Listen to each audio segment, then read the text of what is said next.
साथियों नमस्कार। आज हम राग दरबारी जो उपन्यास की सीरीज हम चला रहे हैं तो इसका भाग 3 लेकर के आए हैं और आज हम जानेंगे राग दरबारी के भाग 3 में।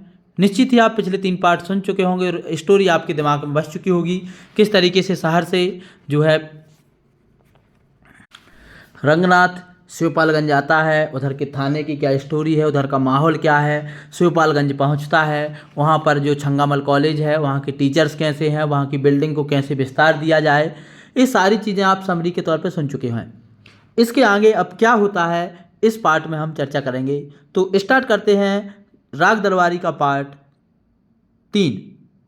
कुछ घूरे घूरों से भी बदबू कुछ घूरे घूरों से भी बदतर कुछ दुकानें, तहसील, थाना, ताड़ीघर, विकासखंड का दफ्तर, शराब खाना, कॉलेज, सड़क से निकल जाने वाले को लगभग इतना ही दिखाई देता था। कुछ दूर आगे एक घनी अमराई में बनी हुई एक कच्ची कोठरी भी पड़ती थी। उसकी पीठ सड़क की ओर थी।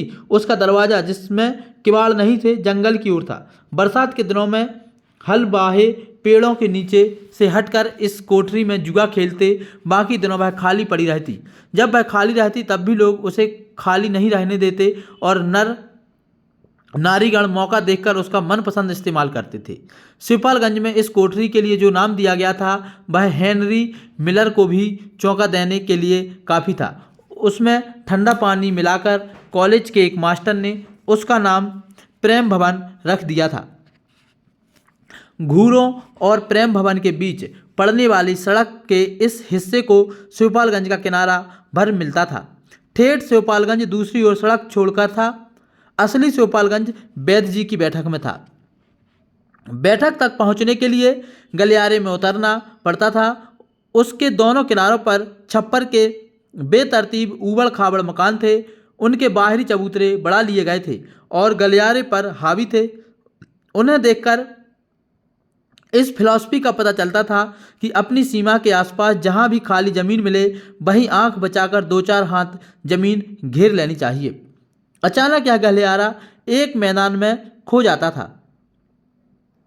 उसमें नीम के 3-4 पेड़ लगे थे। जिस तरह वे पनप रहे थे उससे साबित होता था कि वे वन महोत्सवों के पहले लगाए गए हैं। वे किसी नेता या अफसर के छूने से बच गए हैं और उन्हें वृक्षारोपण और कैमरा क्लिकन की रस्मों से बख्श दिया गया है। इस हरे भरे इलाके में एक मकान ने मैदान की एक पूरी की पूरी दिशा को कुछ इस तरह घेर लिया था कि उधर से आगे जाना मुश्किल था। मकान वैद्य जी का था। उसका अगला हिस्सा पक्का और देहाती हिसाब से काफ़ी रौबदार था। पीछे की तरफ दीवारें कच्ची थीं और उसके पीछे सुबह होता था। घूरे पड़े होंगे झिलमिलाते हवाई अड्डों और लकलकाते होटलों की मार्फत। जैसा सिंबॉलिक मॉडर्नाइजेशन इस देश में हो रहा है उसका असर इस मकान की वास्तुकला में भी उतर आया था। उससे साबित होता था कि दिल्ली से लेकर शिवपालगंज तक काम करने वाली देसी बुद्धि सब जगह एक सी है। मकान का अगला हिस्सा, जिसमें चबूतरा, बरामदा और एक बड़ा कमरा था, बैठक के नाम से मशहूर था। ईंट गारा ढोने वाले मजदूर भी जानता था कि बैठक का मतलब ईंट और गारे की बनी हुई इमारत भर नहीं है। Number 10 Downing street, white house, Kremlin आदि मकानों के नहीं, ताकतों के नाम हैं। थाने से लौटकर रुपन बाबू ने दरबारे आम यानी बरामदे में भीड़ लगी देखी। उनके कदम तेज हो गए, धोती फड़फड़ाने लगी। बैठक में आते ही उन्हें पता चला कि उनके ममेरे भाई रंगनाथ शहर से ट्रक पर आए हैं। रास्ते में ड्राइवर ने उनसे 2 रुपये ऐंठ लिए हैं। एक दुबला पतला आदमी गंदी बनियान, धारीदार अंडरवियर पहने बैठा था। नवंबर का महीना था और शाम को काफ़ी ठंडक हो चली थी, पर वह बनियान में काफ़ी खुश नजर आ रहा था। उसका नाम मंगल था, पर लोग उसे सनीचर कहते थे। उसके बाल पकने लगे थे और आगे के दांत गिर गए थे। उसका पेशा वैद्य जी की बैठक पर बैठे रहना था। वह ज़्यादातर अंडरवियर ही पहनता था। उसे आज बनियान पहनते हुए देखकर रुपन बाबू समझ गए कि सनीचर फॉर्मल होना चाहता है। उसने रुपन बाबू को एक सांस में रंगनाथ की मुसीबत बता दी और अपनी नंगी जांघों पर तबले की कुछ मुश्किल बोल निकालते हुए ललकार कर कहा, बद्री भैया होते तो मजा आता।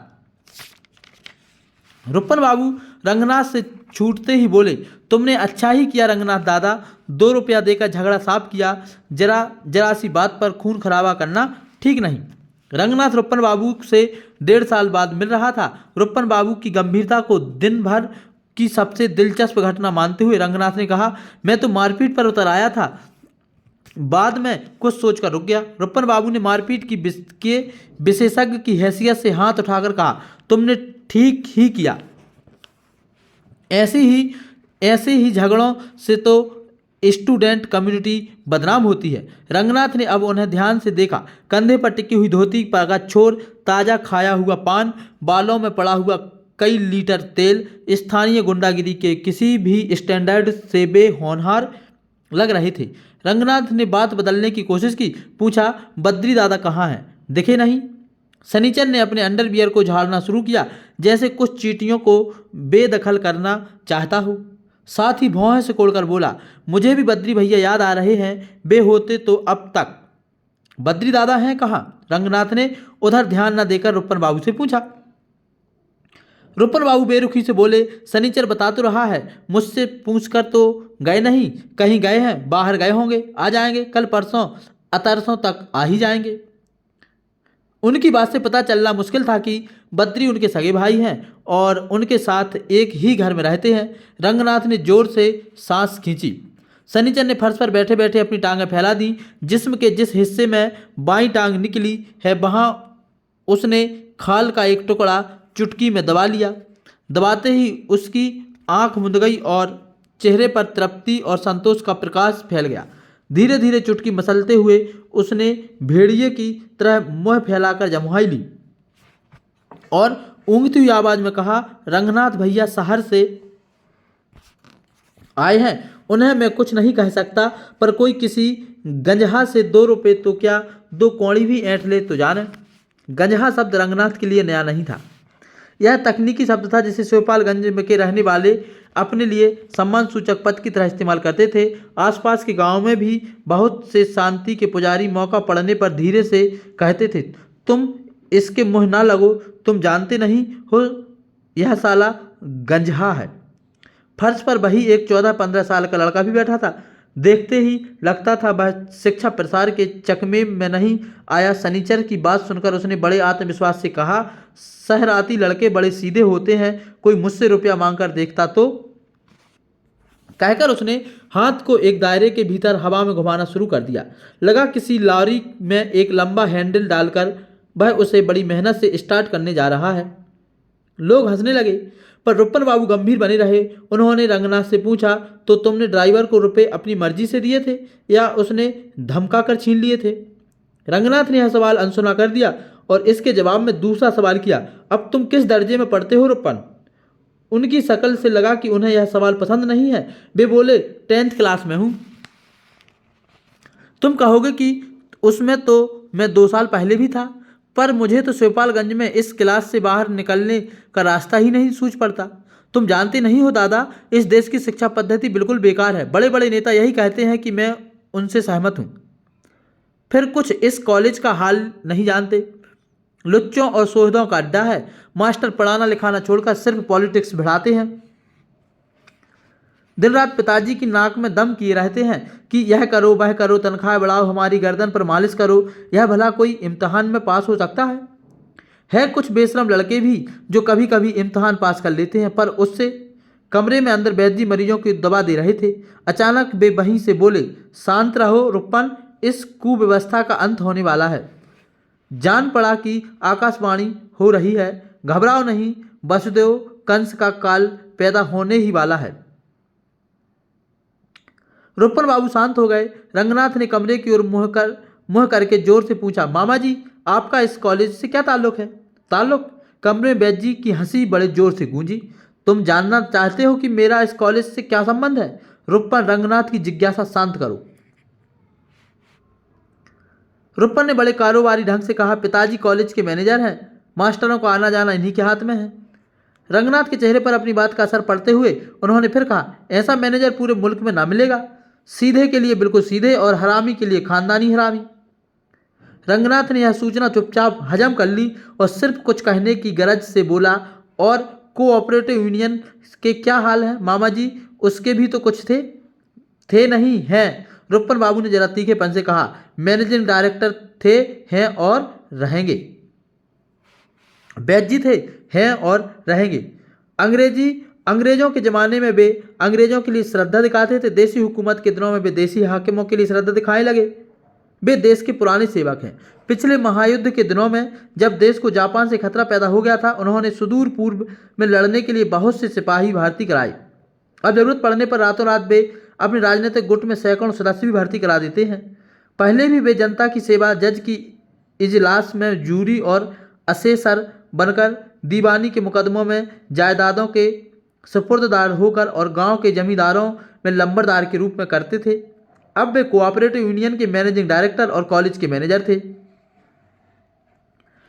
वास्तव में वे इन पदों पर काम नहीं करना चाहते थे क्योंकि उन्हें पदों का लालच ना था, पर उस क्षेत्र में जिम्मेदारी के इन कामों को निभाने वाला कोई आदमी ही ना था, और वहाँ जितने नवयुवक थे वे पूरे देश के नवयुवकों की तरह निकम्मे थे। इसलिए उन्हें बुढ़ापे में इन पदों को संभालना पड़ा था। बुढ़ापा, बैद जी के लिए इस शब्द का इस्तेमाल तो सिर्फ अर्थमेटिक की मजबूरी के कारण करना पड़ा, क्योंकि गिनती में उनकी उम्र 62 साल हो गई थी। पर राजधानी में रहकर देश सेवा करने वाले सैकड़ों महापुरुषों की तरह वे भी उम्र के बावजूद बूढ़े नहीं हुए थे, और उन्हीं महापुरुषों की तरह बैद जी की यह प्रतिज्ञा थी कि हम बूढ़े तभी होंगे जबकि मर जाएंगे, और जब तक लोग हमें यकीन न दिला देंगे कि तुम मर गए हो, तब तक अपने को जीवित ही समझेंगे और देश सेवा करते रहेंगे। हर बड़े राजनीतिक की तरह वे राजनीति से नफरत करते थे और राजनीतिज्ञों का मजाक उड़ाते थे। गांधी की तरह राजनीतिक पार्टी में उन्होंने कोई पद नहीं लिया था, क्योंकि वे वहाँ नए खून को प्रोत्साहित करना चाहते थे, पर कोऑपरेटिव और कॉलेज के मामलों में लोगों ने उन्हें मजबूर कर दिया और उन्हें मजबूर होना स्वीकार कर लिया था। बैद जी एक पेशा वैदक का भी था। बैद जी का एक पेशा वैदक का भी था। वैदक में उन्हें 2 नुस्खे खासतौर से आते थे। गरीबों का मुफ्त इलाज, फायदा ना हो तो दाम वापस। इस नुस्खों से दूसरों को जो आराम मिला हो वह तो दूसरी बात है, खुद बैद जी को भी आराम की कमी नहीं थी। उन्होंने रोगों को 2 वर्ग बांट रखे थे, प्रकट रोग और गुप्त रोग। वे प्रकट रोगों की प्रकट रूप से और गुप्त रोगों की गुप्त रूप से चिकित्सा करते थे। रोगों के मामले में उनकी यह थ्योरी थी कि सभी रोग ब्रह्मचर्य की नाश से पैदा होते हैं। कॉलेज के लड़कों का तेजहीन मरियल चेहरा देखकर वे प्रायः इस थ्योरी की बात करने लगते थे। अगर कोई कह देता कि लड़कों की तंदुरुस्ती गरीबी और अच्छी खुराक ना मिलने से बिगड़ी हुई है, तो वे समझते थे कि वह घुमाकर ब्रह्मचर्य के महत्व को अस्वीकार कर रहा है। क्योंकि ब्रह्मचर्य को ना मानने वाला बदचलन होता है, इसलिए गरीबी और खुराक की कमी की बात करने वाला भी बदचलन है। ब्रह्मचर्य के नाश का क्या नतीजा होता है, इस विषय पर भी बड़ा खौफनाक भाषण देते थे। सुकरात ने शायद उन्हें या किसी दूसरे को बताया था कि जिंदगी में 3 बार के बाद चौथी बार ब्रह्मचर्य का नाश करना हो तो पहले अपनी कब्र खोद लेनी चाहिए।